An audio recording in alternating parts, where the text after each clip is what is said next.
Welcome to Discussing Dad Life, where we break down bullshit so you don't have to. I'm Void, this is No, and let's go. Welcome, everyone. This is Wellspring Wednesdays. Quick shout out to our sponsor, Candle Time.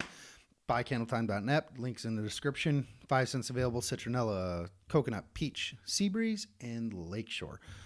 All right. Getting that out of the way. Wellspring Wednesdays. Our topic today is going to be abuse.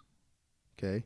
What are the types of abuse? And we're going to pull up an article, and we're actually just going to go through some abuse. What types there are, and hopefully gain some clarity. One thing that I was always raised on is you never hit a woman, ever. I maintain that 100%, and I encourage everyone to do that. However, physical abuse is not the only type of abuse there is. So let me switch over and bring it here. Okay, so this is from loveisrespect.org. Types of abuse. So people often assume physical violence when they hear about abuse, but that's not always the case. Dating abuse is a pattern of behaviors used to gain or maintain power and control over a partner. Physical violence is just one example of such behavior.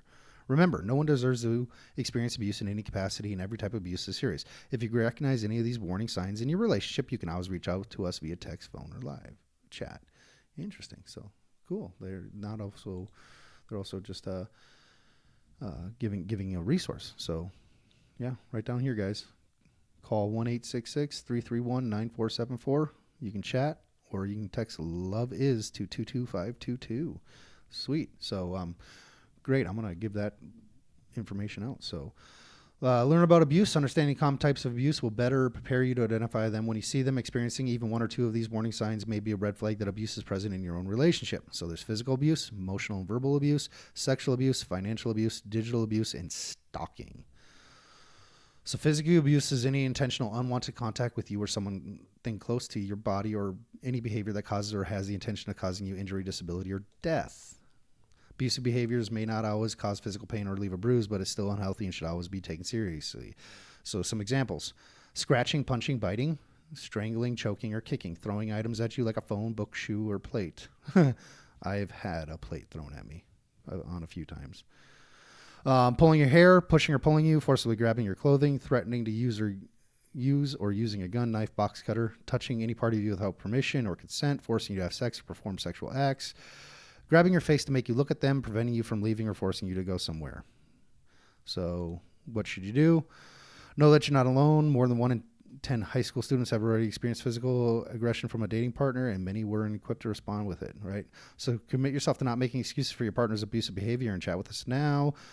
Talk to a trusted friend, family member, or mentor. Create a safety plan. Obtain a restraining order, and contact Love Is Respect. Remember, unhealthy or abusive relationships usually get worse. It's important to assess your abusive partner's level and use force to determine the urgency of your situation, what kind of support you need to get. Next one, emotional and verbal abuse. Relationships can still be unhealthy or abusive even without physical abuse. Examples of behaviors qualifying emotional or verbal abuse: calling you names or putting you down, telling you what to do or where, yelling or screaming at you, intentionally embarrassing you in front of others, or starting rumors about you, preventing you from seeing or communicating with friends or family, or threatening to have your children taken away from you, damaging your property, throwing objects, punching walls, kicking doors, etc.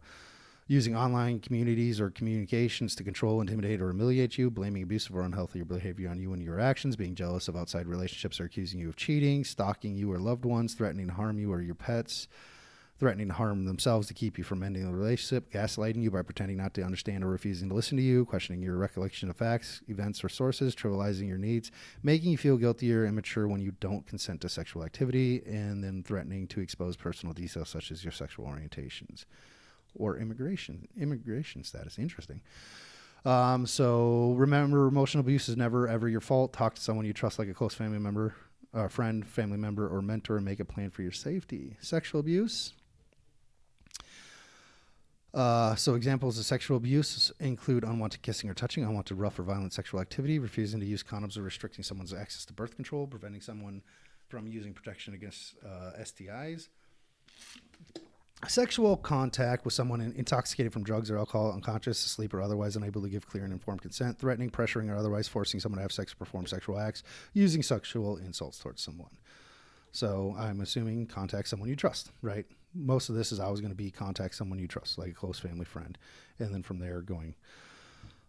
Financial abuse, giving you an allowance or monitoring what you buy, depositing your paycheck into your account you can't access, preventing you from seeing shared bank accounts or records, forbidding you from working or limiting the hours you do, preventing you from working or going to work by taking your car, keys, or other modes of transportation, getting you fired by harassing your employer, or your coworkers, hiding or stealing your student financial aid check or other financial support, using your social security number to obtain loans without your permission, using your child's social security number to claim an income tax refund without your permission, maxing out your credit cards without permission, refusing to provide you with money, food, rent, medicine, or clothing, using funds from your children's tuition or a joint savings account without your knowledge, spending money on themselves while preventing you from doing the same, giving you presents or paying for things with the expectation of something in return, using financial circumstances to control you.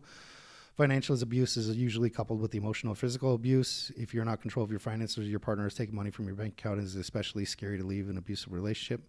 So chat with them now. This is interesting. I've never heard of digital abuse. All communication is a healthy relationship is respectful, whether in person, online, or over the phone. It is never okay for your partner to use words or actions to harm you, lower your self-esteem, manipulate you. Examples of digital abuse include telling you who you can or can't follow or be friends with on social media, sending you negative, insulting, or threatening messages, using social media to track your activities, insulting or humiliating you in their posts online, including posting unflattering photos or videos, sending, requesting or pressuring you to send unwanted explicit photos or videos, sexts, or otherwise compromising messages, stealing or pressuring your to share your account passwords, constantly texting you or making you feel like you can't be separated from your phone, looking through your phone or checking up on your pictures, texts, and phone records using any kind of technology such as spyware, GPS in a car or phone. What to do if you experience digital abuse. You have never have to share your passwords with anyone. Yeah, these are all things you don't have to do. So yeah, stalking. Everyone knows what stalking is: showing up at your home or workplace unannounced or uninvited, sending you unwanted texts, leaving you unwanted items, gifts, or flowers, calling you and hanging up repeatedly, or making unwanted phone calls, using social media or technology to track your activities, spreading rumors about you online, manipulating other people to investigate your life, waiting around at places you spend time, damaging your home, car, or other property. Right. So, guys. Those are all types of examples of abuse. It's not just physical. You can abuse people other ways. And relationships should be a little bit built on trust. Sometimes that trust can be called into question, and you want to do these things in order to ascertain whether or not, the relationship is real or the relationship is strong, or, but some of the stuff, it's kind of a gray area, in my opinion, because there's some times where you should have open conversations, and, just because you ask questions or just because whatnot doesn't necessarily qualify it as abuse. Abuse is with the intent of actually trying to control or manipulate them into to being controlled by you. Nonetheless, none of that is okay. Physical abuse, definitely the big one that everyone knows about. But again, there's other kinds, and you need to be looking out in your own relationships and making sure that you're not trying, or you are not abusing them physically, mentally, emotionally, financially. Lots of things that we live in a very digital age now, and we need to be cognizant of the fact that our partners will have other aspects of their lives, and you don't need to be in control of it, right? If you are being hit, reach out, get some help, end the relationship. Whatever you feel is necessary in order, right? It said in the article, gauge what the severity is, and make decisions and make a plan from there, right? So, yeah, it's definitely a topic that should be had. Talk about it with your kids, especially when they start getting to the age where they're dating. recognizing signs of the abuse, so that way they don't get into an abusive relationship, right? Recognizing it in your own relationship. See if you're getting abused, right?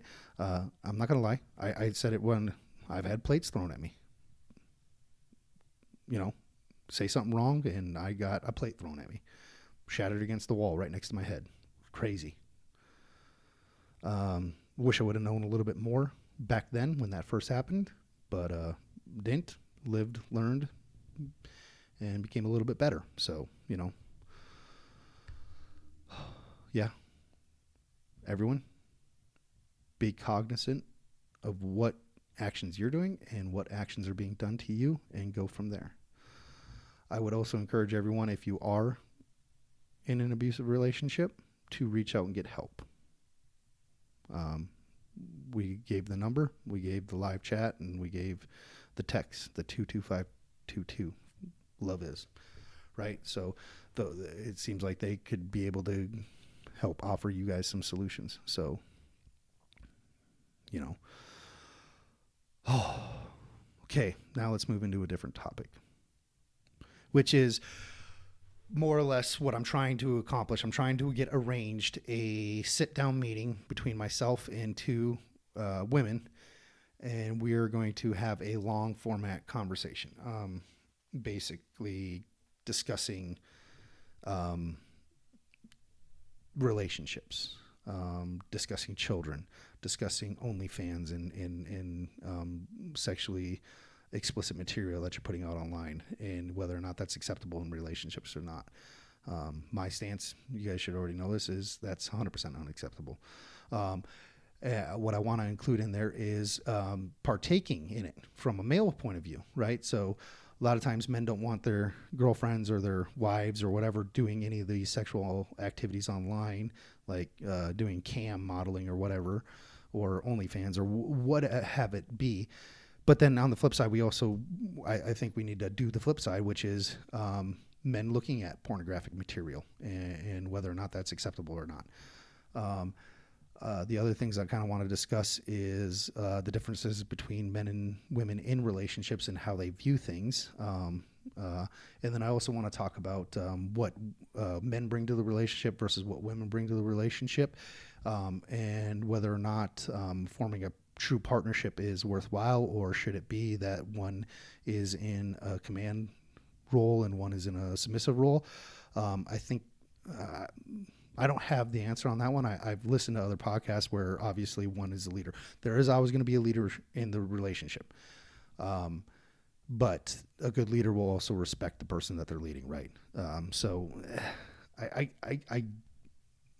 it almost seems like there should be almost like a true partnership where you're both talking and figuring out what you guys want to do together. So nonetheless, I'm trying to set that up. I'm hoping to have that set up and hopefully out sometime in July. But don't hold me to it, because I don't know. There's a lot of scheduling that I'm going to have to get done on that, and I have a very busy schedule myself already. So we'll see.